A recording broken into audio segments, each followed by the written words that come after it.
Bonjour à toutes et à tous. Et merci déjà d'être là. On a réfléchi avec Mona et on s'est dit, alors la rencontre est filmée. Et on s'est dit que, d'habitude, vous savez, il y a les questions à la fin du public et on s'est dit qu'on préférerait que vous interveniez quand vous avez envie, que vous posiez des questions au fur et à mesure de notre discussion. Parce que voilà, donc n'hésitez pas à intervenir. Moi, je trouve ça ça va être plus, voilà, ça me paraît plus justifié en tout cas.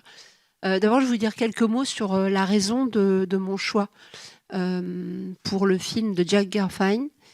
Alors, je ne sais pas si je dois commencer par l'aspect très intime ou l'aspect cinéma. Je vais commencer par l'aspect cinéma. C'est un film que j'ai découvert, je pense, il y a 20, 26 ans, au début des années 2000 ou un truc comme ça, et vraiment, je l'avais pas revu jusqu'à il y a très récemment pour le festival. Et c'est un film qui m'a très profondément marqué pour plusieurs raisons. Alors c'est un terme très galvaudé, sa modernité, son audace, la façon dont il filme New York au début des années 60, ce côté documentaire, la musique permanente, et puis surtout le traitement des violences sexuelles qui, pour moi, dans le cinéma des années 60, est très rare de cette façon-là, c'est-à-dire que enfin, vous l'avez vu, j'imagine, ou pour la plupart, oui. Il y a quelque chose dans ce film qui est très gênant, et c'est ça qui m'a beaucoup marqué, c'est qu'il va aller chercher, Garfein, euh, la, la, alors pas l'ambivalence, mais le trouble de ce que c'est être une victime, qui n'est jamais assez victime, on est toujours une mauvaise victime. Et elle, vraiment, c'est l'histoire d'une mauvaise victime. Parce que, avec 1000 guillemets hein, de chaque côté, je trouve ça d'une modernité.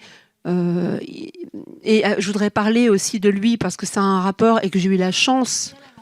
Ça, c'est l'aspect perso. Du coup, j'ai eu la chance, c'était un job, d'être l'assistante de Jack Garfein quand il donnait des cours à Paris. Donc j'étais la personne qui traduisait parce qu'il parlait pas français. Et donc moi, je traduisais en anglais tout ce qu'il disait aux acteurs et vice-versa. Et donc pendant 4 ans, tous les matins, j'ai été à ses côtés quand il donnait des masterclass. Et donc ce film, j'ai pu en parler avec lui. Euh, J'avais pas prévu de le dire tout de suite, mais je pense quand même que je dois vous dire comment il le voyait. Il s'identifiait à la victime. Il s'identifiait au personnage joué par Carol Baker d'une façon assez j'allais dire étrange, mais Jack Garfein venait de Tchécoslovaquie, mais donc au début de la guerre, de la Deuxième Guerre, donc le moment où ça passe, où ça va être la Russie, la Tchécoslovaquie. Il a fait 3 camps de concentration, il était juif. Il a été arrêté à l'âge de 14 ans avec ses parents. Et il a été à Auschwitz et comme il disait toujours, il devait sa vie à un. C'est important, enfin, pour moi cette phrase est importante, il devait sa vie à un nazi. Parce que quand il est arrivé devant ce nazi, qui lui a demandé son âge, il a dit j'ai 14 ans. Et l'homme lui a fait un signe, infime, et lui a dit tu as quel âge? Il a répété la question. Et Jack a compris qu'il fallait dire 16 ans. Et il racontait toujours ça. Cette anecdote, elle est importante par rapport au cinéma de Jack Garfein parce qu'il y a ce trouble, il y a ce moment décisif. Et lui s'identifiait complètement à Carol Baker. Il disait ça, il disait c'est l'histoire d'une rescapée qui ne s'en sort pas. Et je pense que c'est important de savoir ça pour ce film. Voilà. Je pense que j'ai fini avec mon introduction, très longue. Donc Lola a conclu en fait son introduction par la conclusion qu'on avait prévue. J'ai azimuté, j'ai dynamité la conversation. Tous les sujets qu'on avait listés. Donc je ne sais plus. Tout peut arriver. Tout peut arriver maintenant, ça y est. Pourquoi tu es là aussi? Pourquoi je suis là? Mais pourquoi? Pourquoi je suis là? Je me suis posé la question avant de voir le film, que je ne connaissais pas du tout, et ça m'a étonnée, bouleversée et passionnée, et voilà, et je me suis dit: «Ah oui, je comprends pourquoi Lola m'a proposé qu'on le voie et qu'on en parle ensemble», parce que donc avec Lola, on s'est rencontrés suite à mon dernier long métrage, Little Girl Blue, qui racontait l'histoire de ma mère et qui brassait des histoires d'abus qui se transmettent de génération en génération. C'était sur l'idée de cette idée des femmes maudites et de comment on se reconstruit après l'abus. Et il y avait un traitement, enfin voilà, je ne sais pas qui l'a vu ou pas vu, mais je m'étais délibérément émancipée d'une reconstitution réaliste, et j'étais partie vers des impressions beaucoup plus expressionnistes, oniriques. Et Lola, ayant vu mon film, m'a proposé un jour d'adapter Quand tu écouteras cette chanson, que j'avais lue sans penser à une adaptation possible, et que j'ai relu avec la même passion. Mais quand on s'est rencontré avec Lola, je lui ai dit, mais non, je peux pas. Puis alors, donc voilà, je sais pas qui à nouveau a lu ou vu notre lu le livre de Lola et vu notre film, mais donc c'est l'histoire de Lola qui choisit de passer une nuit. D'ailleurs, on peut peut-être montrer l'extrait, La bonté des hommes. Non, le deuxième du coup. L'extrait numéro 2, Quand tu écouteras cette chanson. Voilà. Au début du mois de juin, un mail intitulé Sécurité Maison Anne Frank m'annonce que je suis autorisée à passer la nuit du 18 août dans le musée, dans l'annexe où Anne Frank a été cachée.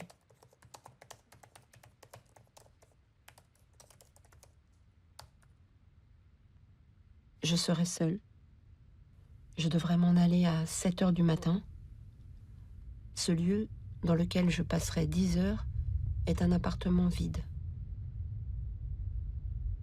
C'est le vide qui transforme cet appartement en musée. Un vide qui nous est adressé. La supplication d'un disparu. Otto Frank, le père d'Anne Frank, qui, à son retour d'Auschwitz en 1945, retrouva la cachette pillée par les nazis, dévastée.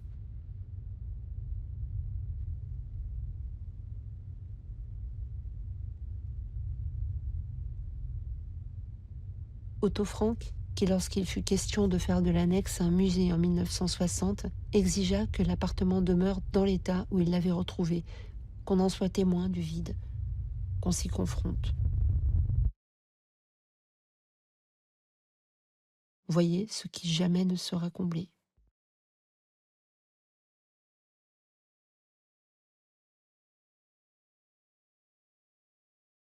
Ainsi, on ne pourra pas dire « dans l'annexe, je n'ai rien vu ». On dira « dans l'annexe, il n'y a rien ». Et ce rien, je l'ai vu.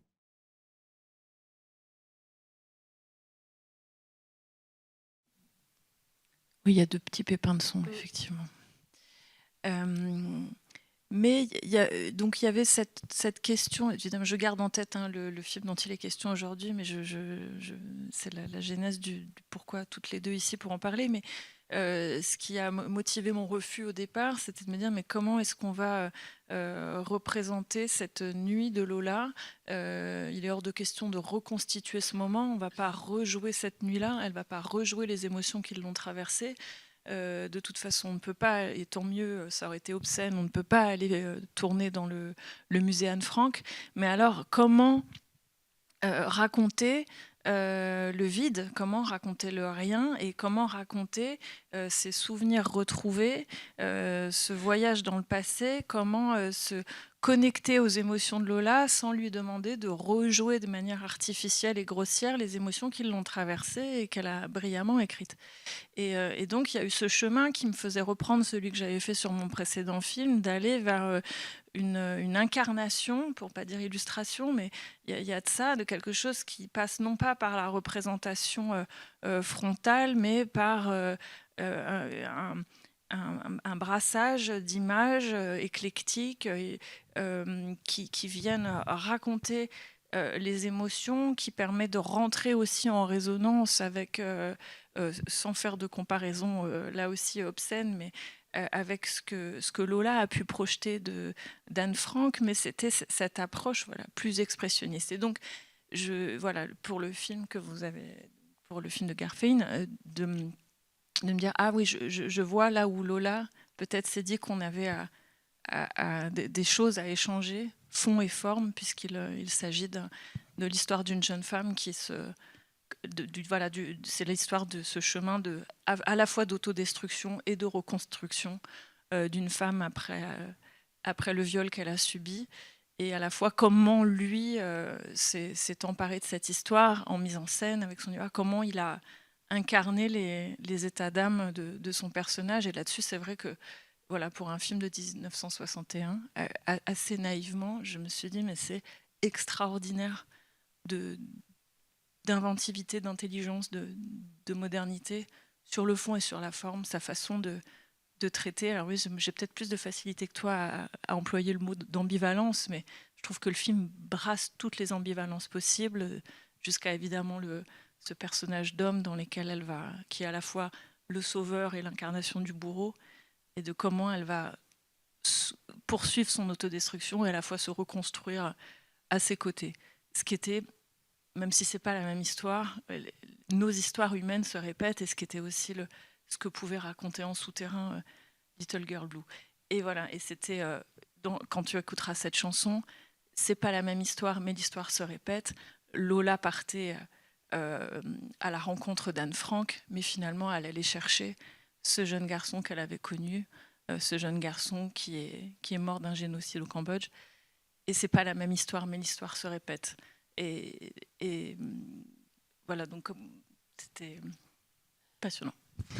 Je pense qu'il y a deux choses dont je ne voudrais pas oublier de parler. J'ai noté, ouais, voilà. J'ai noté 2-3 phrases du film que vous avez vu et qui me semblent des bons, qui sont aussi en partie pourquoi j'ai trouvé ce film vraiment très intéressant à revoir aujourd'hui. À un moment donné, elle lui demande « Why me ?» Elle lui demande « Pourquoi moi ?» Et il lui répond « You were here ». Tu étais là. Et je pense que c'est une phrase qui est assez... elle est à la fois totalement banale, c'est une phrase très plate, il n'a pas de raison de la garder prisonnière, il n'en trouve pas. Et c'est là où je trouve que le film est incroyable, c'est-à-dire que l'histoire est énorme, en fait, d'une certaine façon. Est-ce que c'est Barbe Bleue? Est-ce que c'est... Mais lui, il y a quelque chose de... Non, il n'y a aucune raison pour que ce soit toi, en fait. T'es là. Et je pense que cette phrase-là, elle est vraiment au cœur de... Enfin, j'en sais rien, mais elle est vraiment... C'est de là que part pour moi tout ce film dans ce mélange entre quotidien. On voit comment tout ce quotidien est complètement abîmé, c'est-à-dire ses rapports corporels avec les autres, où elle ne peut pas être touchée, où il y a vraiment une sorte... Et comment c'est lu aussi, ce qu'il enferme encore plus d'ailleurs, parce que elle est du coup elle est asociale, antipathique, hautaine, et donc j'avais envie c'est un cinéma extrêmement physique. D'ailleurs, on en a parlé au téléphone. Elle joue de manière très physique. Le premier quart d'heure, il y a quasiment pas de dialogue. C'est son corps. C'est vraiment la musique, la ville, son corps. Il n'y a pas de déguisement. Ce qui me touche, moi, dans ce film, comme dans Little Girl Blue, il n'y a pas dans ce film de déguisement psychologique. Ce qui, moi, me gêne dans tous les films sur les violences sexuelles, c'est la psychologisation. C'est vraiment quelque chose qui me gêne. C'est parce que, machin, etc. Non, il n'y a pas de c'est parce que. Et c'est monstrueux parce qu'il n'y a pas de c'est parce que. Elle est là. Et je pense qu'on avait, dans Little Girl Blue, en fait, ce qui m'avait vraiment bouleversée, je pense qu'il y a des gens qui l'ont vu évidemment, c'est à la fois, comment tu parles, d'une répétition du trauma de génération en génération qui a l'air inéluctable, et en même temps, en fait, il n'y a jamais de raison. Je veux dire, tu ne mets pas une psychologie, tu dis pas c'est parce que, etc. Et donc c'est aussi ce lien en fait que moi qui me touchait. Peut-être qu'on peut voir un extrait de Little Girl Blue. Il y en a deux, hein. Il n'y en a qu'un. Il y en a qu'un.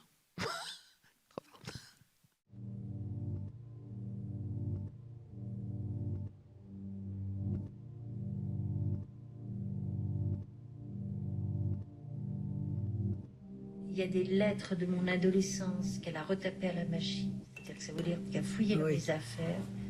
J'aime pas beaucoup ça. Non, mais c'est la sexualité par procuration. Mais plus on pense à, je sais pas, la trajectoire de Monique, plus on est obligé de se dire que la sexualité a eu une importance et des conséquences Bah, surtout avec moi. terribles. Non, je veux dire, cette espèce d'être fusionnel qu'on a. Complètement.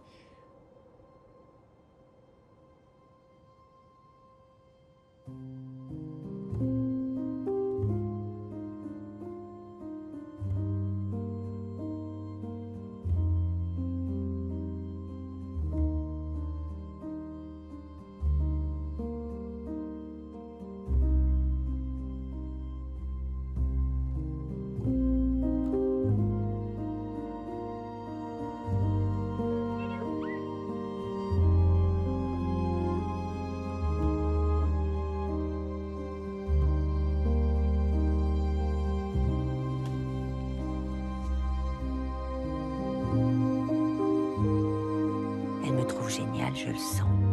Il y a cette passion pour moi dans les yeux de ma mère, quel que soit le jour, quelle que soit la seconde. Même de dos, quand je marche devant, c'est une brûlure acide. Remant orgueil le dimanche, élevant l'humanité. La une de journal face aux passants. Je suis assise près d'elle, sur la marge d'une entrée d'immeuble, et je reçois son bonheur comme une pluie de paillettes. Elle est folle de moi, je suis ivre. Au cours des grands dîners rue Poissonnière, les uns serrés contre les autres, toujours ce regard de ma mère que je sens poser sur moi par intermittence depuis l'autre bout de la table. Même sans la regarder, je la sens fière. Mon sérieux, ma gravité et le sourire de ma mère et son bonheur encore. Je suis exceptionnelle.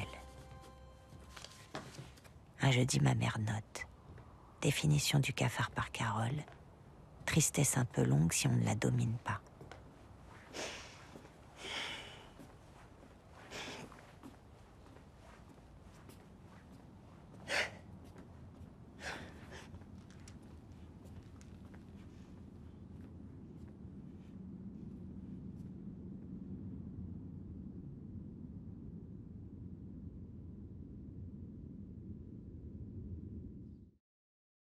Est-ce que je peux dire un petit truc avant que je pense que ce film illustre aussi la raison pour laquelle Mona est là, la raison pour laquelle j'étais très très heureuse et reconnaissante qu'elle adapte quand tu écouteras cette chanson, c'est ce lien entre fiction et réalité, j'ai envie de dire plutôt cette non-frontière qui, moi, m'intéresse dans ce que j'écris, c'est-à-dire que je ne conçois pas les choses comme là, on a de la documentation, donc c'est vrai, et puis là, c'est inventé, donc c'est faux.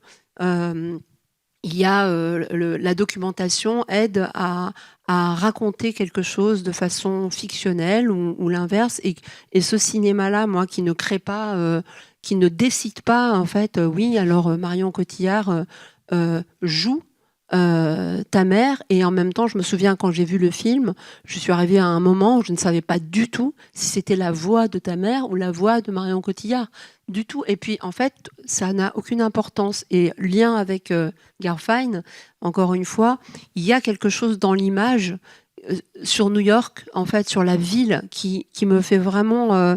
c'est aussi un documentaire sur New York des années 60. Il y a des images d'elle qui sont très rares, parce que ça, je l'ai appris honnêtement, je ne savais pas du tout qu'à l'époque, on ne filmait pas dans les fictions les villes comme ça. Voilà. Tu as déjà dit plein de choses. Je ne sais pas, peut-être pour ceux qui n'ont pas vu Little Girl Blues, en fait, j'enquête sur les raisons du suicide de ma mère et je demande à Marion Cotillard, je lui donne les affaires de ma mère, ses bijoux, ses vêtements, et je lui demande d'interpréter ma mère pour rejouer sa vie et la comprendre. Et sur ce chemin d'enquête intérieure, je me heurte très vite à la relation de ma mère avec sa propre mère.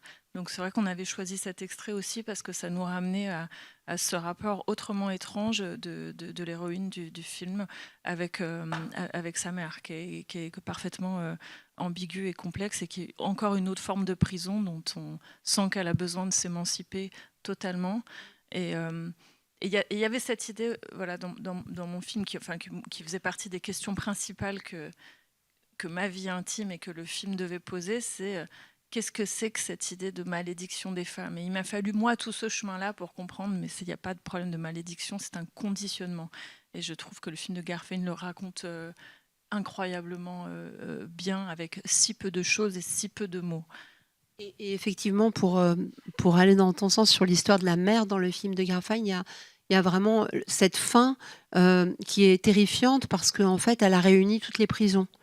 Et qu'en même temps, moi, ça touche à quelque chose qui m'est très, très cher. Et je lui suis très reconnaissante d'en parler au cinéma. C'est-à-dire que, et je pense que c'est un peu peut-être l'avant-dernier tabou sur les violences sexuelles, c'est que on peut revenir. Quand on a subi quelque chose, on peut effectivement revenir à l'endroit où on a été détruite. Et ça existe. Et pourtant, ça n'a rien à voir avec un consentement. Mais c'est quelque chose, à mon avis, qui est vraiment le point vraiment le plus difficile. S'il y a des questions qui ont un petit peu avancé, ça là, à mon avis, on n'y est pas encore. Et je sais qu'il y a une question, du coup, là.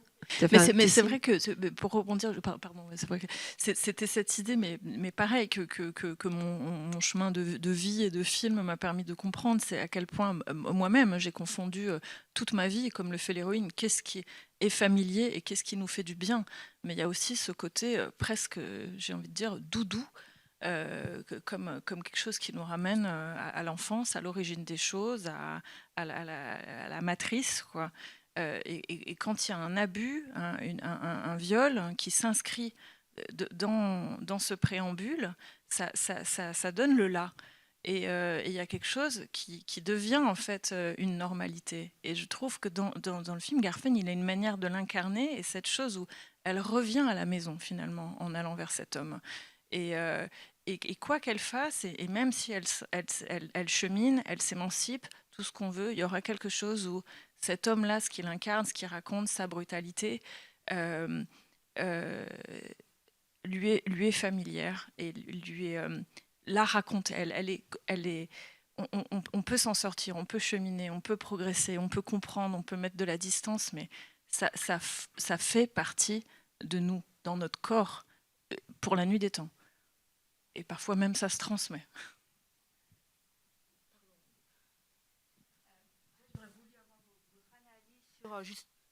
Merci. J'aurais voulu avoir votre analyse justement sur un point à la fin que j'ai interprété comme ça, mais peut-être que ce ne sera pas votre cas.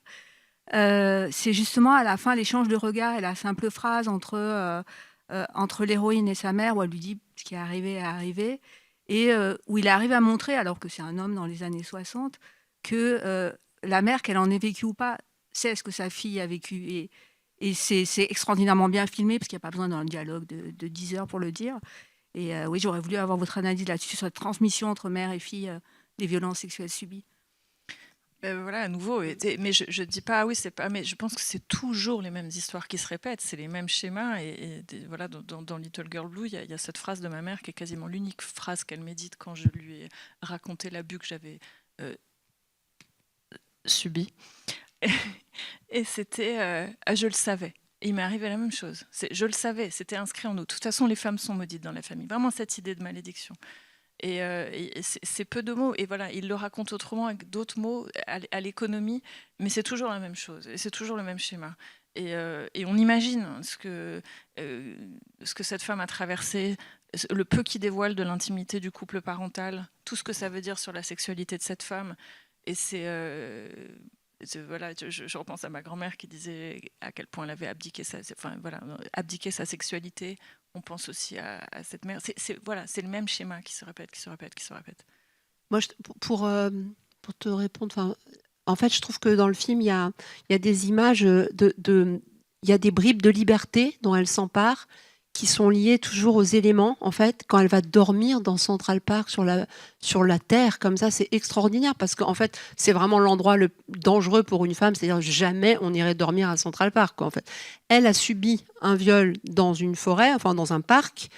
Elle va y retourner. Je trouve que c'est un geste d'une beauté, d'une force. C'est-à-dire que c'est un moment où son corps s'épanouit. Il y a une sorte de liberté. Et ce qu'on ne sait pas quand on voit le film, c'est qu'elle va retourner chez ce type juste après et que je n'arrive pas à avoir une seule interprétation de ce film. C'est peut-être sa force. Et effectivement, que ça soit tellement... Est-ce que elle... moi, j'ai l'impression que la phrase de sa mère va vraiment dans le sens de ce que dit Mona, c'est-à-dire, en fait, elle n'a même pas besoin de le dire, on le sait, ce qui a pu lui arriver, et on le sait, et ça ne change rien du tout. Parce qu'il n'y a pas de mots. D'ailleurs, il n'y a pas de mots très concrètement dans le film, il n'y a pas de mots. Et puis maintenant, elle va rentrer dans le chemin habituel, c'est-à-dire elle a subi une violence sexuelle, maintenant elle va devenir une femme super au foyer quand même, totalement enfermée, avec la maternité par-dessus. Elle est rentrée dans la norme. Elle a subi première norme, deuxième norme. Pour moi, il y a vraiment quelque chose de... Est-ce qu'on peut passer à autre chose? Mais pas dans le sens tu vas aller mieux, dans le sens de ben oui, ça fait partie du chemin. Moi, je l'ai vu comme ça. Enfin, je ne sais pas s'il y a des gens qui ont envie d'en parler, de le voir autrement la fin. Ce qui est beau sur ce parc aussi, pardon, je repense, c'est qu'elle y va pour se reconstruire, se remettre debout et finalement retourner chez lui. Mais au début du film, il y a ce moment dans le parc où elle est assise sur le banc et où elle abandonne en fait tout son potentiel. Elle laisse les livres d'écolière sur le banc et on comprend qu'elle retournera plus à l'école.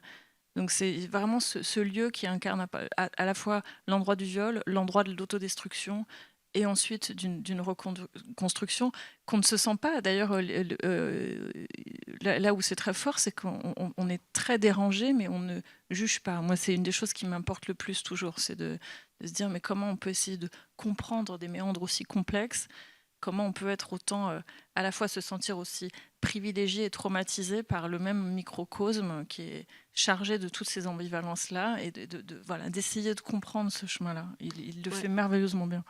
C'est ça aussi qui m'apparaît comme rare, effectivement, c'est que c'est un réalisateur qui, dans ce film, il a réalisé très peu de films. Et il va pousser notre capacité à l'empathie très loin. Parce que tous les pièges, c'est-à-dire que on est presque dans la position, c'est presque comme si on attendait des spectateurs qu'à un moment donné, ils pensent quelque chose d'horrible. C'est-à-dire, ah bah oui, bah, elle y est retournée. Enfin, je veux dire, tout est vraiment, il te tente tout le temps, et en même temps, le film est très clair. Le film est limpide, je veux dire, le type est horrible. C'est pas, l'ambiguïté n'est pas là du tout. Mais en revanche, lui, il est touchant. Oui, il est touchant. Mais et ce qui est terrible aussi, c'est que il y a finalement, elle fait une réponse, elle le blesse, elle se défend. Et il ouvre la porte. C'est-à-dire, il y a tellement de choses qui s'ouvrent et qui ne servent pas vraiment, en fait, qui sont inutiles. Moi, j'arrive pas à avoir une seule interprétation de ça non plus. En fait, c'est des pistes, ouais. Oui, moi je parlais vous parliez de la psychologie qui n'est pas forcément marquée, signifiante. Mais quelque part, il y a quand même, je ne connais pas du tout cet auteur, et merci de ce réalisateur, parce que c'est un auteur, parce que c'est tellement moderne, tellement, pour moi, il est multiple, avec de multiples, c'est très beau. Mais je trouve qu'elle incarne comme une danseuse, en fait. Et à travers ça, elle danse, elle marche, sa vie, mais tout est quand même suggéré. C'est-à-dire qu'on ne va pas vers la maladie mentale, ça jamais, jamais. Et c'est ça qui est très saluant aussi. C'est-à-dire qu'il n'y a pas...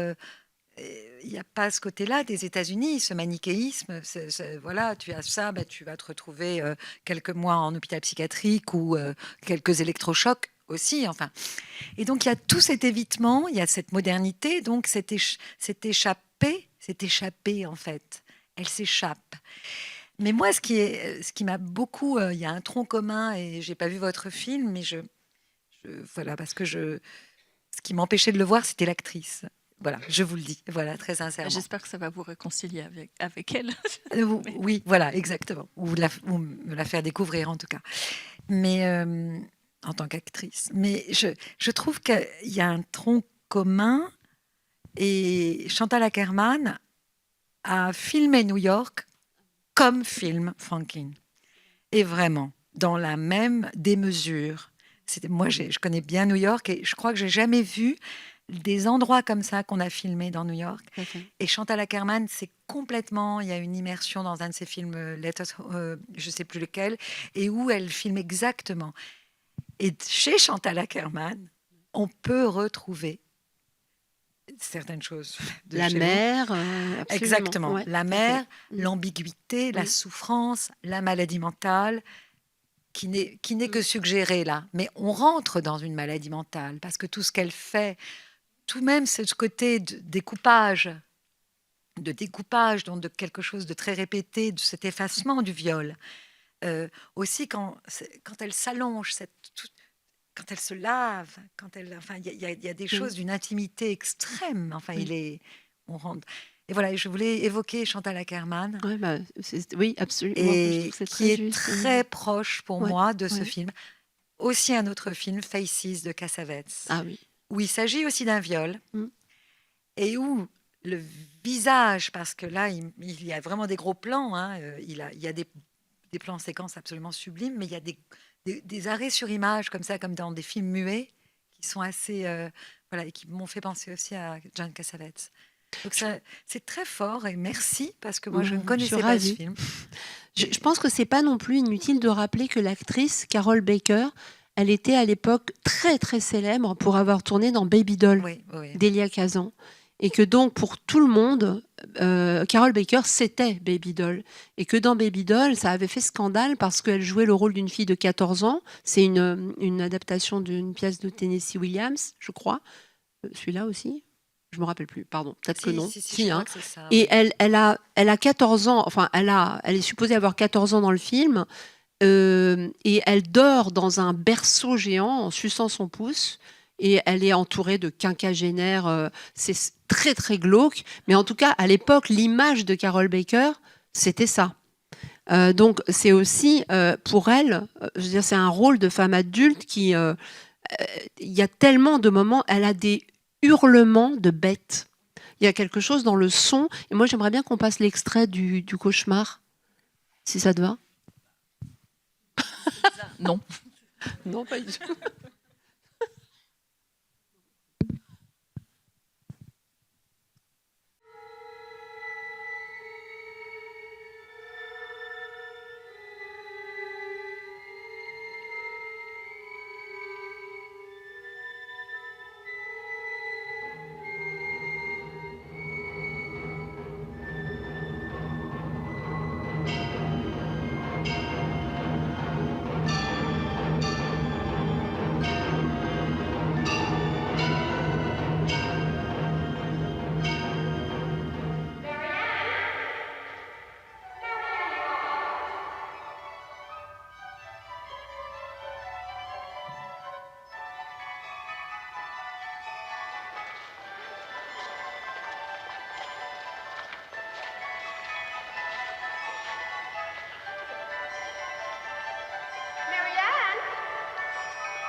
Marianne Robinson.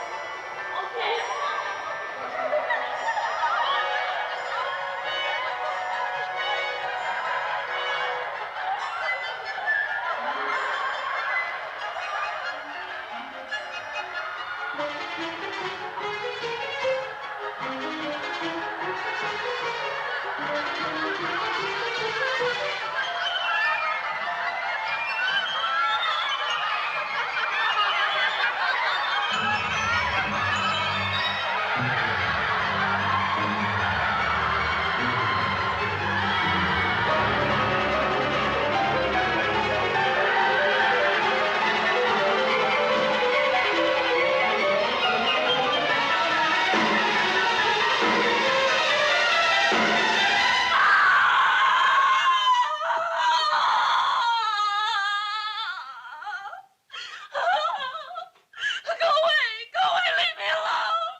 Il y a le hurlement dont je parlais tout à l'heure, et il y a vraiment quelque chose que là je vois un peu différemment par rapport à sa voix, qu'on voit la biche juste avant, et même pour moi qu'en 61, Garfein ait pu faire cette image comme ça qui rapproche un animal d'une femme qui subit un viol me sidère aussi, parce que c'est quelque chose par ailleurs qui m'intéresse beaucoup aussi, cette position de ce qu'on appelle être une proie, quoi. En fait, le mot proie, c'est quand même quelque chose qui m'interroge beaucoup dans le choix, j'allais dire de beaucoup de femmes, c'est un peu général, mais de pas manger de viande. Qui est quelque chose pour moi qui a beaucoup à voir avec ne pas supporter la place de la proie. De s'interroger en tout cas sur ce que c'est d'être une proie. Voilà. Mais d'ailleurs, sur l'animalité, il est extraordinaire ce rêve où elle se dédouble, elle se voit elle-même là où elle aurait dû être si elle n'avait pas vécu ce qu'elle a vécu, et là où tout ce groupe de jeunes filles finalement anonymes, quoi, tout le monde qui s'extasie, qui s'excite sur cette scène totalement glorifiée du viol. Et dans l'extrait qu'on avait vu là de Little Girl Blue, il y avait cette idée d'injonction à la maternité que je voulais raconter par... Je voyais pas mieux parce que je voulais une économie de mots que de parler des madones. Et voilà, je m'étais servi de tableaux qui représentaient des scènes de viol pour raconter aussi cette espèce de glorification ancestrale du viol qui montre toujours les femmes dans un état comme ça de proie, mais où elles ont souvent une expression, tu parlais de l'animalité, donc les femmes, elles ont cette expression un peu où on ne sait pas trop si c'est de la jouissance ou de la douleur, mais en tout cas il y a une extase, il y a quelque chose de cet ordre-là, c'est très étrange. Et autre forme d'animalité, c'est que les hommes sont toujours représenté avec une espèce comme ça d'incendant, avec le dos anormalement voûté comme un taureau, et où pareil, c'est à la fois un monstre et à la fois c'est l'homme dans toute sa puissance possible. Il y a aussi une forme d'animalité. Et je trouve qu'il n'y a pas plus simple et plus juste pour raconter cette culture ancestrale du viol que tous ces tableaux-là. Oui.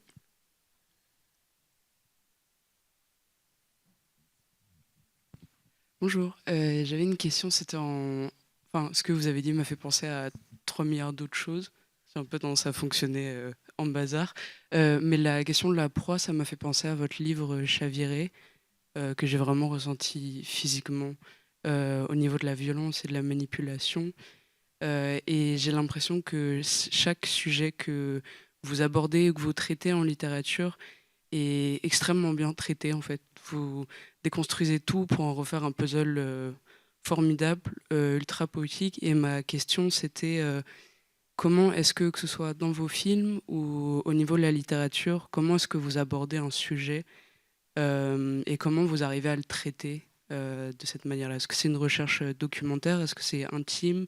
Est-ce que c'est familier? Voilà. Quelle est votre démarche? C'est une énorme question. D'abord, merci. Déjà, merci beaucoup. Je suis touchée par vos mots. Comment... Oh là là. J'ai envie de vous faire une réponse qui va avoir l'air un peu... J'ai envie de vous dire, j'en ai aucune idée, mais ça ne va pas suffire. Mais il y a quelque chose de cet ordre-là, c'est-à-dire que si je savais, ça m'épargnerait beaucoup de temps, sûrement, je saurais comment faire. Je pense déjà que je ne pense jamais sujet. Je n'ai jamais pensé, par exemple, pour Chaviré, très clairement, il y a une sorte d'enquête avec l'inconscient, parce que je ne me suis jamais dit, tiens, je vais écrire un livre sur une fille qui va tomber dans un piège de pédocriminalité. Et pourtant, c'était bien ça que je voulais raconter, clairement. Je l'ai su très vite que c'était absolument ça que je voulais raconter. Simplement, quelque chose faisait barrière, on pourrait dire, j'en sais rien. Ça m'aurait paru très, très, très intimidant. Donc moi, je me souviens de m'être dit, c'est très impressionniste, c'est-à-dire je me suis dit, c'est qu'est-ce qui se passe quand quelque chose ressurgit du passé, qui va vous bousiller en fait, parce que vous avez construit toute votre vie à recouvrir comme ça, à vous construire de guingois, mais quand même, vous savez qu'il y a un truc qui vous suit et il va ressortir. Moi, c'était ça en fait. Maintenant, quand je vois le résultat, je me dis, bah, c'est très bizarre. Franchement. Donc voilà, ça passe pas forcément par de la documentation. C'est-à-dire, Chaviré, la documentation, très clairement, c'était les danseuses qui étaient derrière les chanteurs dans les années 90. Ça, je l'ai rencontré. L'habilleuse du cabaret, ça, j'ai dû la rencontrer parce que je ne connais rien à ça. Mais pour le reste, non, il n'y avait pas de documentation. Bah oui, c'est difficile comme question. Mais disons que moi, j'ai un itinéraire bizarre parce que j'ai l'impression que mon premier vrai film intime, c'est Little Girl Blue, que j'ai donc fait à plus de 40 ans. Et qu'avant ça, j'ai fait beaucoup de films que je renie pas du tout, qui ont le mérite d'exister. Mais j'ai eu des enfants très tôt, à 20 ans, puis le deuxième à 24 ans. Et puis j'étais engluée dans des histoires d'autodestruction, reconstruction difficile. Et il n'y avait pas d'espace pour moi pour arriver à un cinéma intime. Tous mes projets personnels, je les foutais au feu. Ils aboutissaient jamais. Mais par contre, j'avais une passion dévorante de cinéma, d'envie de faire des films. Et donc, j'ai fait beaucoup de films de commande, des films... J'y mettais toute mon intensité, toute ma passion, tout mon savoir-faire. Mais c'était des films qui étaient toujours... j'y retrouve, j'y pioche des choses de moi, mais je veux dire, c'était à distance, comme ça. Et Little Girl Blue, c'est la première fois que j'ai réussi à donner un sens à mon chemin de vie et à créer un lien entre qui je suis, ce que je fais. Pour moi, ça a été vraiment une révolution intérieure. Et tellement que voilà, je me rapproche de ce que dit Lola, c'est que je sais qu'aujourd'hui, quel que soit le sujet que j'aborde, je me rends compte que je reviens toujours à des thématiques qui finalement me ramènent à ma propre expérience, que j'en ai pas fini avec la place des femmes, avec la violence des hommes, avec ce conditionnement, et que tout ça est trop vaste et que j'aurai pas suffisamment du reste de ma vie pour brasser tous ces sujets, et que finalement la documentation, c'est celle de la vie, que parfois sur des sujets ponctuels, comme là, voilà, mon prochain film traite beaucoup des incels, de ces jeunes garçons qui basculent vers des mouvements masculinistes extrêmes sur les réseaux. Mais il est encore question de suicide, il est encore question d'autodestruction, il est encore question toujours des mêmes choses. Et donc voilà, sur des moments ponctuels, j'ai besoin de me documenter, évidemment, mais je me rends compte que finalement, ce qui reste de version en version en version, c'est quelque chose de l'ordre de l'impression, de l'émotion, et qui devient, et ça je sais qu'on se retrouve là-dessus avec Lola, bien plus intemporel, bien plus universel que le sujet précis qu'on avait décidé d'aborder au départ. Et je crois que c'est vraiment la littérature qui me touche, et c'est pour ça que j'aime tellement les livres de Lola, et le cinéma qui me touche, et c'est pour ça que j'ai tellement aimé ce film aussi. C'est cette chose qui finalement traverse le temps et dans lequel on peut tous s'engouffrer, quelles que soient nos histoires spécifiques. Et ça, je trouve ça toujours... Mais moi, ça m'est arrivé tellement tard, donc voilà, j'en profite. Et pour vous répondre... Pardon, vous aviez une autre question? Non, parce que je me rends compte que je n'ai pas répondu à une partie de votre question, qui est effectivement ce qui est personnel... je pense que dans chaque roman, il y a des choses qui sont tout à fait vraies, que j'ai pu vivre, qui sont tout à fait vraies, et qu'elles sont disséminées, et qu'il n'y a que moi qui le sais, finalement, et que ça me va comme ça, parce que je pense que c'est pas important que je dise, bah oui, ça c'est vrai, parce que effectivement, pour que quelqu'un d'autre ait la place de se retrouver dans un roman ou un film, j'ai l'impression qu'il ne faut pas que j'en prenne trop.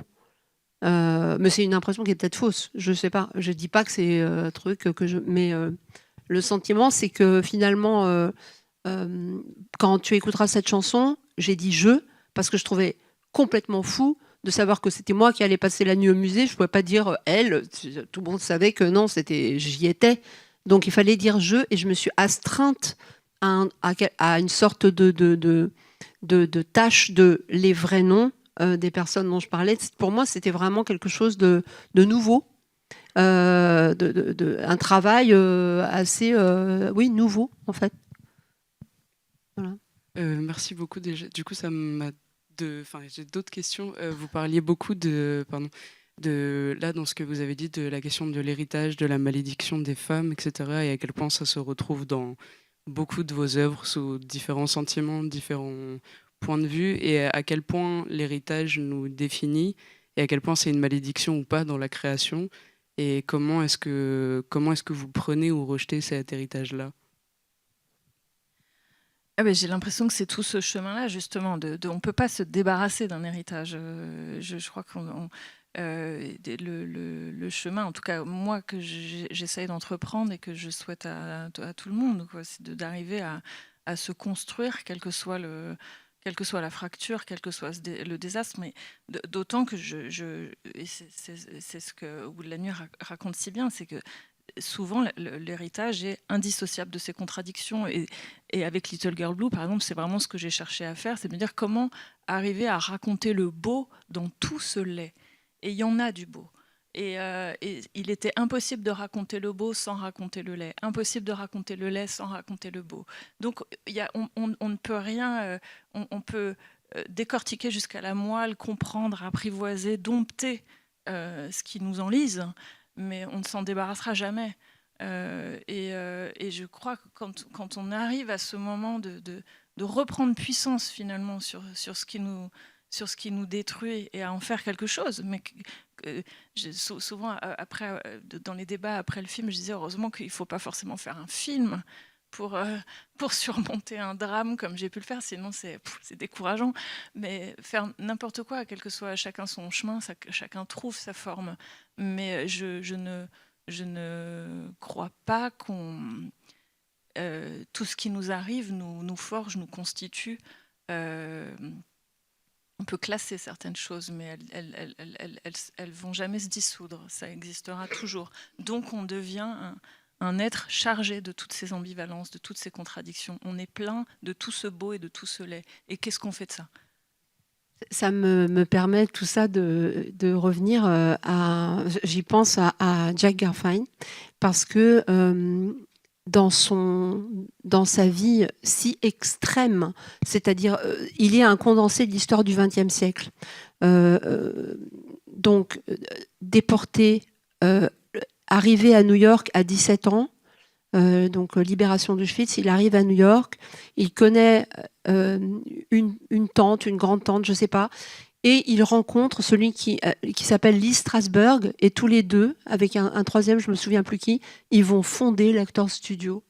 Et en fait, quand j'ai connu Jack Garfein, il avait plus de 70 ans, et il racontait plein d'anecdotes sur Beckett et Marilyn Monroe, qui était sa copine, et comment il avait découvert Steve McQueen. Et honnêtement, je croyais qu'il était mytho. Vraiment, je me disais, mais c'est pas possible, en fait. Et un jour, je suis allée garder ses enfants, j'ai fait du babysitting, et j'arrive chez lui, et je vois les photos de lui avec Marilyn, je vois les photos de lui avec McQueen, avec Beckett, avec tout. Et il y avait ce parcours fou, comme une sorte de condensé, et derrière tous ces anecdotes hyper extraordinaires sur comment était Marilyn en vrai et comment était machin, la réalité, c'est cet adolescent de 14 ans dont les parents sont déportés et gazés tout de suite à Auschwitz, qui sait qu'il est seul, il n'a plus de frères et sœurs, et c'est ce jeune homme, il disait toujours « je transporte le petit jeune homme ». Et je pense que vraiment, ce petit jeune homme qui survit à Auschwitz, et dans tout son parcours, il est là. Il est dans ce film-là, même si on ne le voit pas. Pour lui, c'était évident. Pour lui, c'était totalement évident qu'il avait un rapport avec Marianne. La place de la victime qu'on n'entend pas dans les années 50 aux États-Unis. Je pense que c'est vraiment quelque chose qui m'a beaucoup marqué dans ma rencontre avec lui.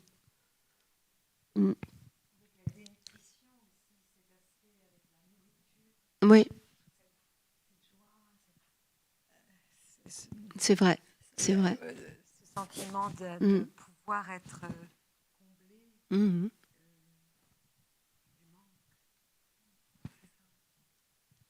Si vous avez des questions, hein, parce que le temps passe.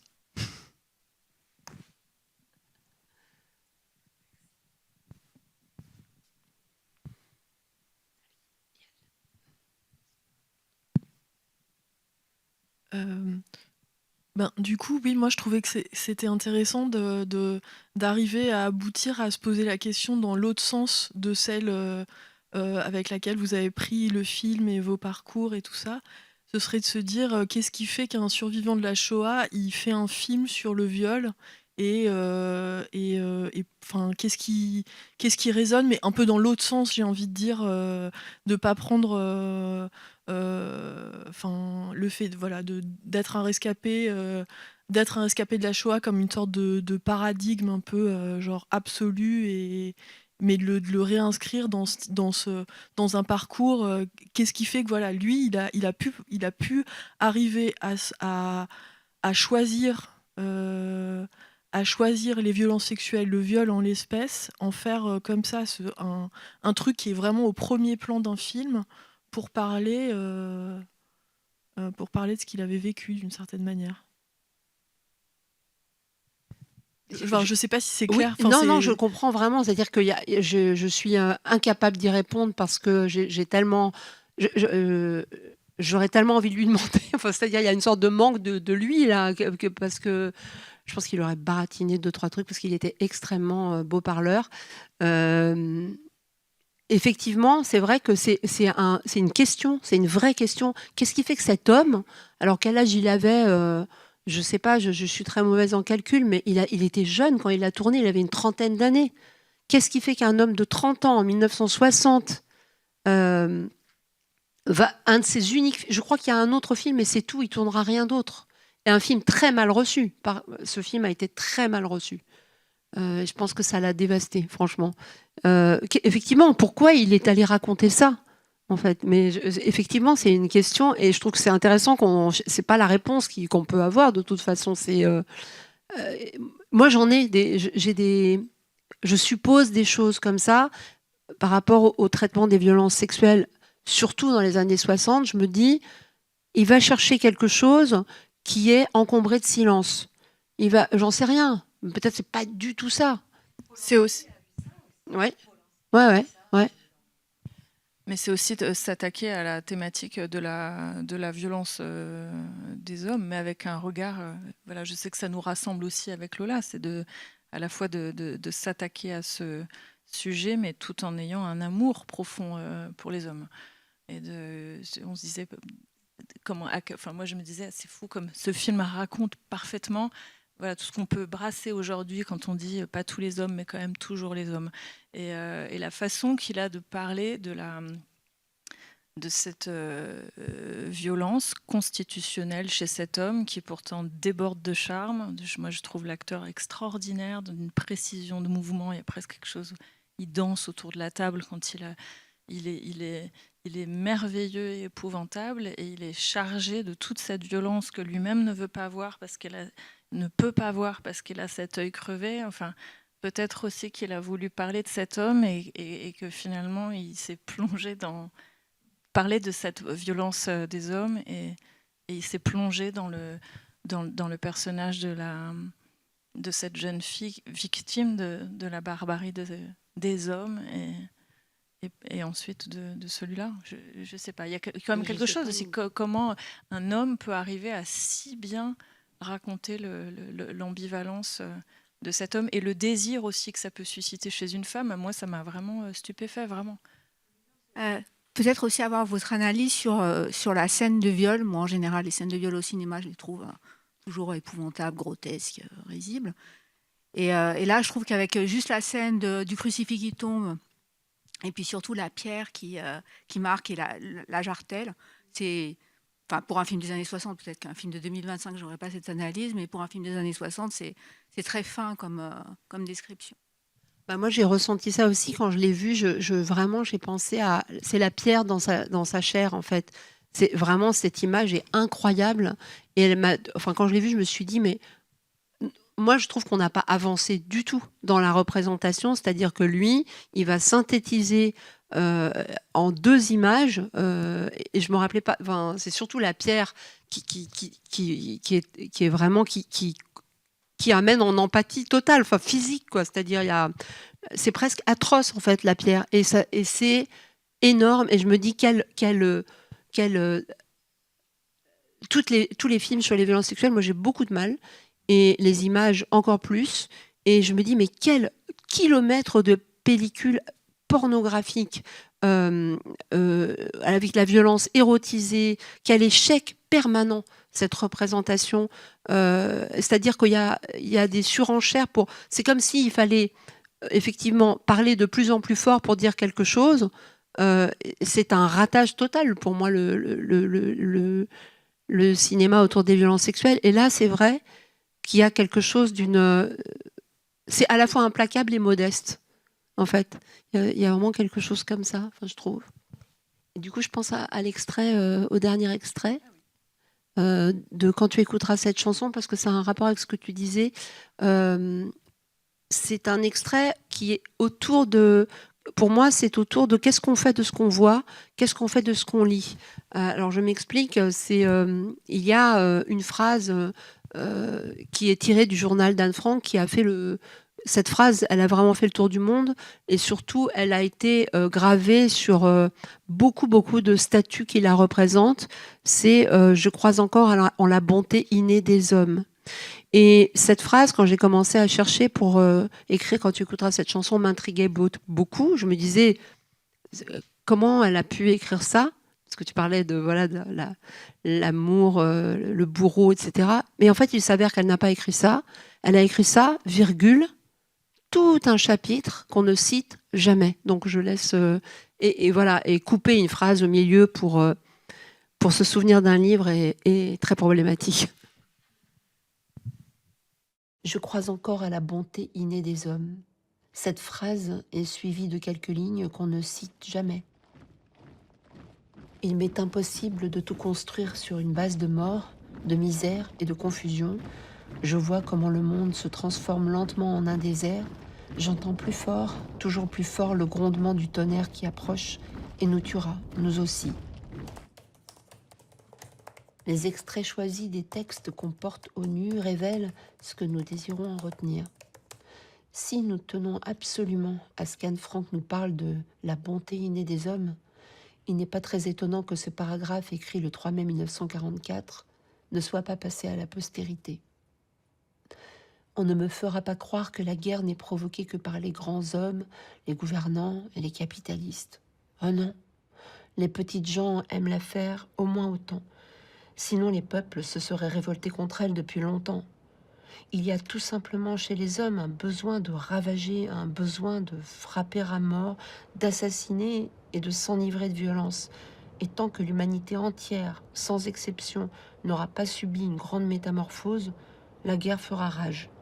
Tout ce qui a été construit, cultivé, tout ce qui s'est développé sera tranché et anéanti pour recommencer ensuite. Voilà ce qu'il en est de la bonté innée des hommes.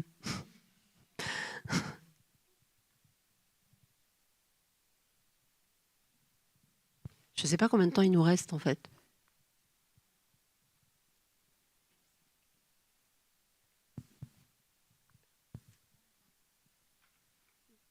25 minutes. Est-ce que vous avez des questions ou des sujets que vous aimeriez... Oui.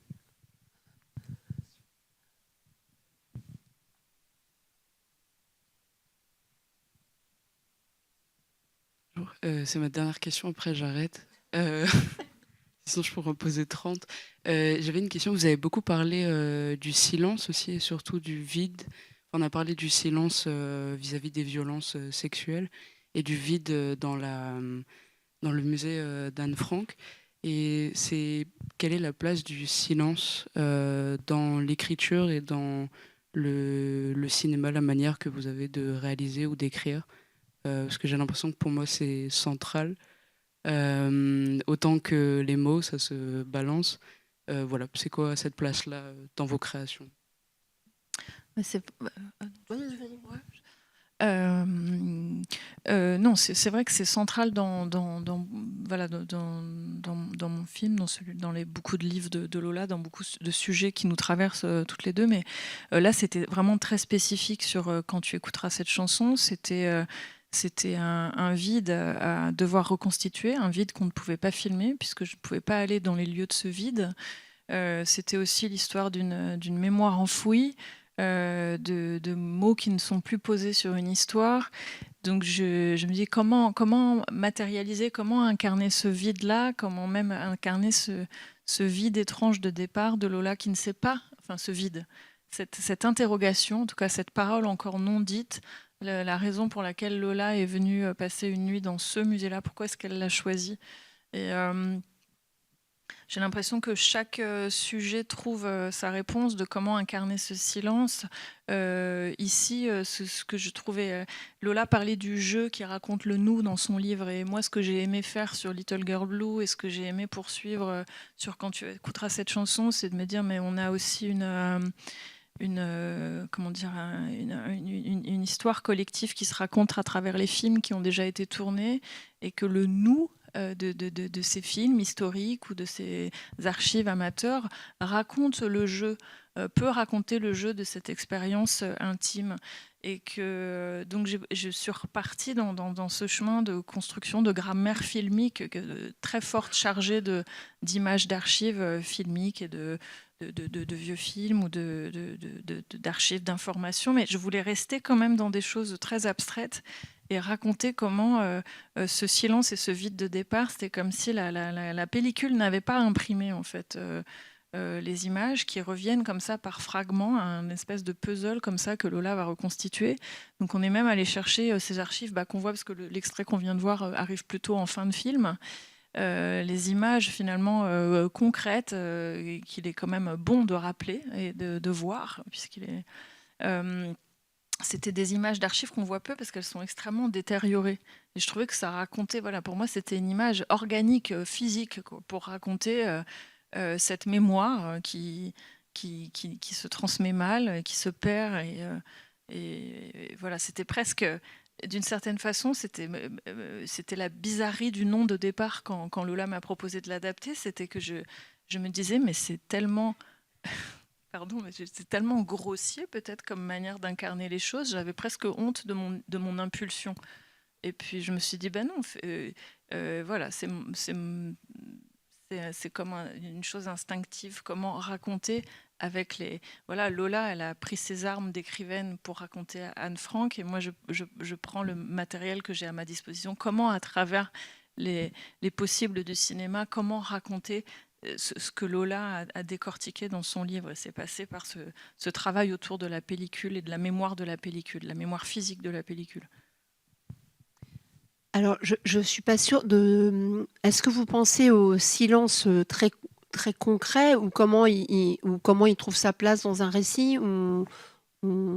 Justement, c'était ouvert par rapport à ça. Mais après, ça peut être le silence aussi quand on écrit. Ou... Eh ben, oui, je vais commencer par là, alors, parce que c'est très important. C'est-à-dire, moi, j'écris vraiment absolument en silence. C'est-à-dire, oui et non. C'est-à-dire que je pense que je pourrais... le mythe de l'écrivain dans les cafés et tout ça, j'aimerais beaucoup, mais j'y arriverai jamais. Je pourrais jamais travailler dans un café parce que j'écoute beaucoup ce que les gens disent et ça m'intéresse.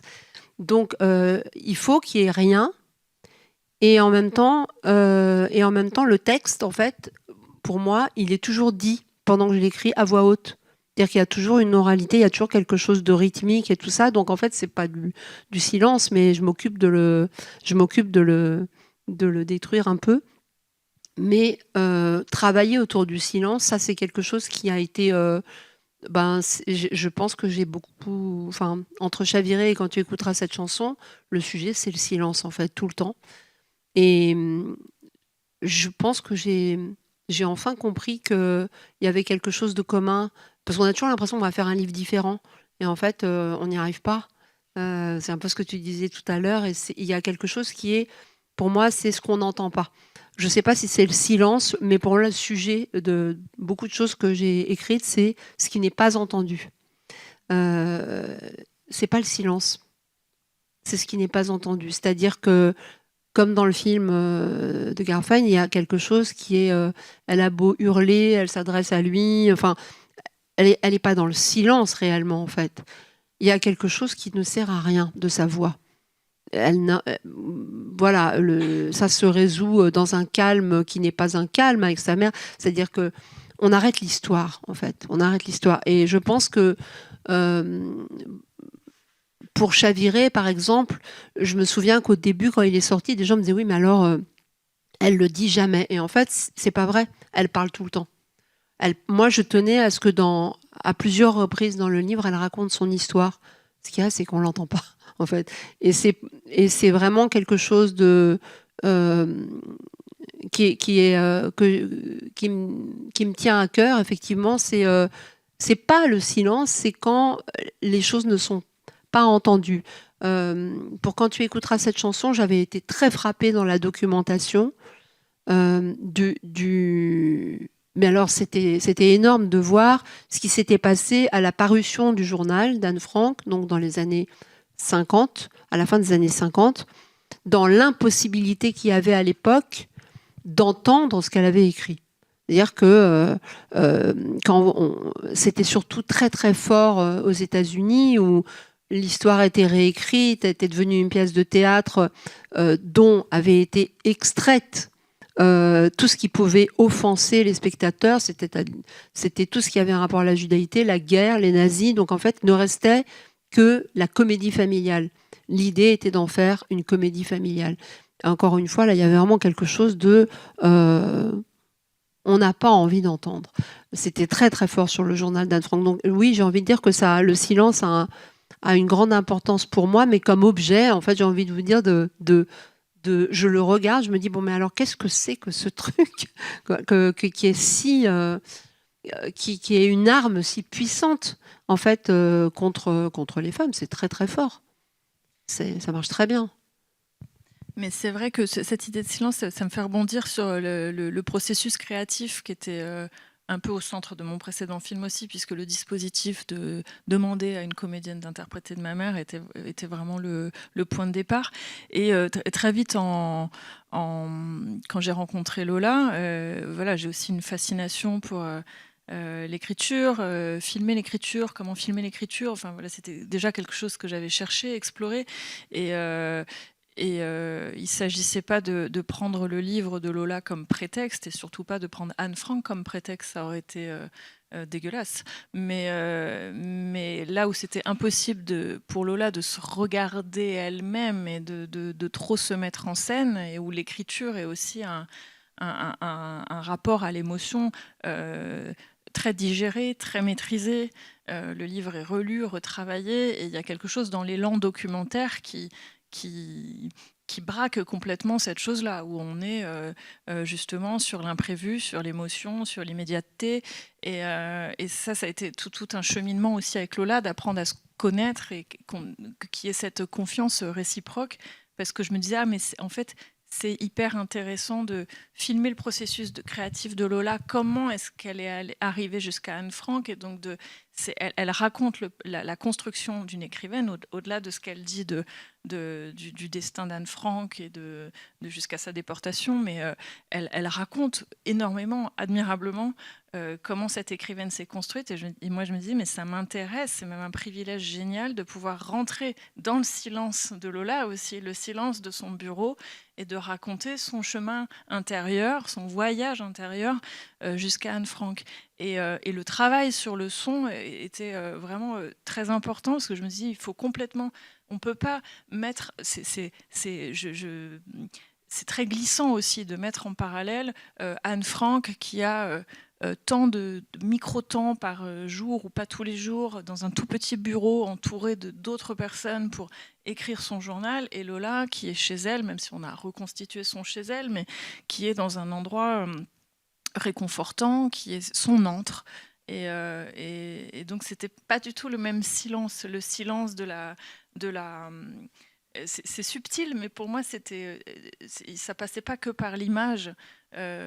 Lola, je voulais qu'on l'entoure d'une lumière très chaude, je voulais des livres partout, je voulais qu'on entende la ville, que petit à petit, plus elle chemine dans le livre, plus le monde extérieur s'annule et on entend moins les voisins du dessus, etc. Mais c'était important de faire entendre cette vie-là dans le silence. Il y a 1000 façons d'incarner le silence. Ça, c'était vraiment un chemin sonore avec les techniciens, avec le monteur son et l'ingénieur du son et le mixeur qui était passionnant. Et ce silence du vide, de l'enfermement, de la cachette, de la mémoire qui se transmet mal de travers, de cette parole d'une jeune fille qu'on censure par antisémitisme, enfin, c'est un silence très différent. Et c'était une autre forme d'écriture filmique ou sonore, mais c'était vraiment...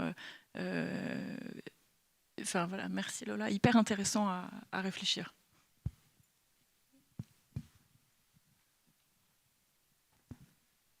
Bonjour. Alors d'abord, je voulais remercier Monade, parce que parfois, avec des amis qui sont pas féministes, elles supportent pas qu'on dise pas tous les hommes.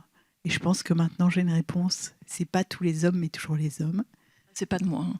Oui, mais j'aime beaucoup que vous l'ayez repris. Ça me touche beaucoup.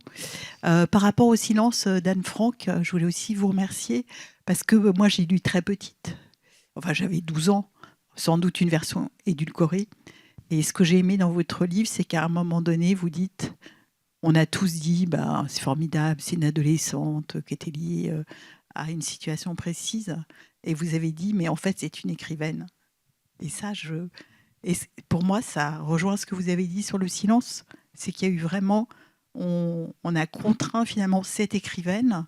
Elle reste dans le silence puisqu'on a dit que finalement, c'était juste une adolescente qui essaye d'écrire pour témoigner. Et donc, le silence continue, en fait. Oui, c'est vrai qu'il y a quelque chose qui est... quand j'ai eu la chance tout au début en fait, de l'écriture, que j'ai pu rencontrer Madame Laurine Nussbaum, qui était à l'époque, elles étaient deux à être en vie, à avoir connu les sœurs Franck, et surtout, elle est une spécialiste de littérature néerlandaise et spécialiste du journal d'Anne Frank comme œuvre littéraire. Et cette phrase-là disait tout. Quand je l'ai rencontrée et qu'elle m'a dit... On était en visio et qu'elle me dit « Regardez les 4e de couve de toutes les traductions du monde, vous ne trouverez jamais qu'elle a travaillé. » Alors qu'on sait qu'elle a tout réécrit, on sait vraiment, mais je veux dire, tous les chercheurs le savent, qu'à un moment donné, elle a pris son journal et qu'elle s'est dit « Je vais le réécrire pour en faire quelque chose qui pourra être publié. » Donc en fait, elle a un travail d'écriture très conséquent. On peut comparer les versions A et B et voir toute la différence entre l'organisation du livre, les personnages, tout. Mais pas une 4e de couve ne veut le préciser et on reste dans une exploitation de la spontanéité. C'est-à-dire la littérature des femmes serait quelque chose de spontané, d'émotif, qui n'est pas construit. C'est vraiment quelque chose... par ailleurs, je pense à quelque chose que j'ai jamais oublié, qui était la sortie de mon roman La petite communiste qui ne souriait jamais. Et j'avais été, je me rappelle plus de l'émission, heureusement, parce que sinon Et le type me dit, c'était France Inter, et le type me dit, mais j'ai bien senti que c'était un compliment. Hein. Il m'a dit, c'est incroyable qu'une femme ait fait ça. C'est un roman très masculin. Et je me suis dit, là, il est en train de me faire un compliment. Je pense. Sinon, il me le dirait pas comme ça. Et c'était tellement choquant. Et ça, je vous dis, c'était il y a 9 ans, 10 ans. C'est pas... Et en fait, j'ai compris ce qu'il voulait dire. Il voulait dire, il y a une construction.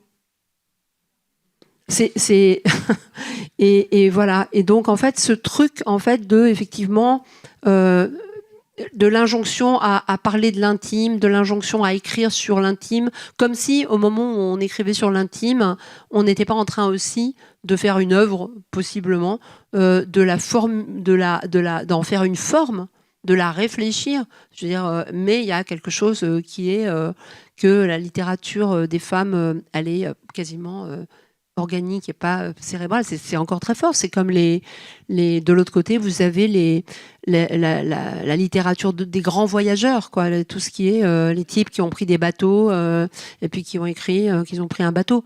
C'est très important dans la littérature, quoi. C'est un truc d'homme parce que c'est dehors. Donc effectivement, je pense que pour Anne Frank, j'attends encore qu'une 4e de couve dise l'écrivaine qui a écrit ce livre, c'est pas son journal qu'on a subtilisé dans un tiroir. C'est pas ça qui s'est passé. Et je pense que ce mythe-là est très pernicieux. Et j'ai une question plus précise sur le livre. Donc, j'imagine c'est l'éditeur qui vient vous chercher pour la collection Une nuit au musée. Ça se passe comme ça. L'éditeur qui a quoi? C'est Une nuit au musée. C'est Ouais. c'est l'éditeur qui vous propose, je suppose. Oui, mais est-ce que vous avez une hésitation avec un autre musée? Première question. C'est moi qui ai choisi le musée. Hein. Oui, mais vous n'avez jamais hésité. Non. Voilà. Et par ailleurs, est-ce que c'est dans le musée que vous est venue cette histoire très intime et que vous avez eu cette révélation sur ce jeune garçon où on a l'impression que c'était très très loin en fait dans votre inconscient? Même, alors, enfin, c'est ce que donne. Enfin, quand je l'ai lu, j'ai ressenti comme ça. C'est peut-être une erreur d'un. Non, c'est pas une erreur. C'est un travail de construction, justement. C'est-à-dire, c'est pas faux ce que vous dites. C'est ce que j'ai voulu que ça donne ce sentiment-là. Mais en réalité, l'histoire de Charles Chéa, le jeune homme cambodgien, donc, dont on parle, je cherchais depuis très longtemps comment l'écrire. Je ne pouvais pas l'écrire parce qu'il me semblait que un jeune homme que je croise quand je suis enfant et qui va mourir dans un génocide, celui perpétré par les Khmers rouges, je sais pas pourquoi, il me semblait qu'il fallait pas qu'il soit dans une fiction. J'avais l'impression qu'il fallait qu'il ait son vrai nom. Il n'y a pas de tombe, il n'y a pas d'histoire. J'avais l'impression qu'à un moment donné, il faudrait son nom, quelque chose. Et donc, en fait, c'était impossible à écrire. Donc, à un moment donné, effectivement, le lien s'est fait de manière très, très, très évidente et peut-être complètement... je sais pas, c'est pour moi que c'était évident qu'à un moment donné, lui, c'est un anonyme qui me laisse des lettres, en fait, que je suis la seule à connaître. Et qui raconte comment il va vers ce génocide, cette mort. Il le raconte, c'est un testament. Effectivement, il y a eu un croisement pour moi qui rendait cette écriture possible dans cette nuit-là au musée. Merci. Ouais. Je voulais peut-être plus votre regard de cinéaste. Moi, je fais un parallèle justement entre la Shoah et les génocides en général et les violences sexuelles dans l'extraordinaire difficulté à les représenter de manière fictionnelle. Ce qu'on disait pour les violences sexuelles et pour les génocides, on se heurte soit à la minimisation, soit à tomber dans une sorte de pornographie de la violence. Je voulais avoir votre avis là-dessus. Je suis d'accord avec vous. Et Lola l'a très bien dit tout à l'heure, donc je ne vais pas Après, c'est intéressant aussi de voir comment chaque film, chaque forme, chaque livre, chaque tableau même, va réfléchir cette représentation-là différemment. Ça peut se poser pour la question du viol comme sur la question du génocide. Quel va être le point de vue, quel va être l'angle, qu'est-ce qu'on va mettre en lumière? Moi, j'ai l'impression pour pouvoir raconter le plus large sans forcément être dans une frontalité qui... Il y avait la question que je me suis beaucoup posée moi sur le montage. Il y a cette image et cette vérité vers laquelle Lola court et je filme son chemin. Mais une fois elle doit être montrée cette vérité, puisqu'elle c'est aussi ce que le temps a voulu édulcorer, et on a voulu invisibiliser le travail d'écrivaine d'Anne Frank, on a voulu invisibiliser sa judaïté, on a voulu invisibiliser tout ce qui dérange, et c'est un processus qu'on retrouve d'une manière générale, comme on a édulcoré les femmes et comme on a objectisé les femmes. Enfin, là-dessus, c'est vrai qu'il y a un parallèle qui peut sembler grossier, mais qui est réel sur tout ce qu'on a voulu étouffer chez l'un, chez l'autre, et chez toutes ces choses qui racontent la violence et l'ignominie des hommes. Et là, je dis les hommes, l'humanité, pas les hommes, les hommes. Et sur quand tu écouteras cette chanson, il y avait une telle sélection drastique. Je voulais vraiment que quand les vraies images, les vrais charniers, les vraies images de déportation, les vraies images du génocide du Cambodge arrivent, qu'on bascule pas non plus dans une forme de voyeurisme. Et c'est compliqué de trouver, mais j'ai l'impression que chaque film va trouver... tout dépend de la démarche du réalisateur aussi. On peut citer des films formidables qui sont peut-être dans une frontalité beaucoup plus brutale que la mienne dans ce film-là. Mais ce film, c'était aussi... c'était mon film, mais c'était... moi, je dis là, c'est peut-être la première fois que je dis mon film. Je dis toujours notre film, parce que c'était vraiment ce qui m'avait intéressé dans l'élan de Lola, c'était de me dire, tiens, comment on met un livre en image ?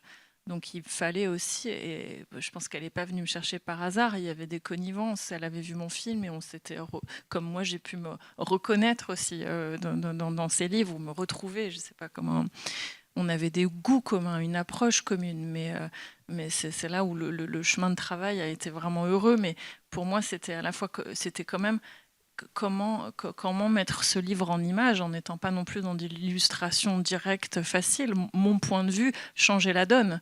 Le livre, c'est le jeu de Lola qui peut pas vraiment se regarder elle-même, sinon ça devient quand même indécent et bizarre. C'est Lola qui vit son regard vers Anne Frank, et là c'est moi qui regarde Lola qui reconstruit aussi tout ce fil, tout ce chemin intime d'Anne Frank, et aussi intime et son travail d'écrivaine, et aussi cette quête de vérité historique.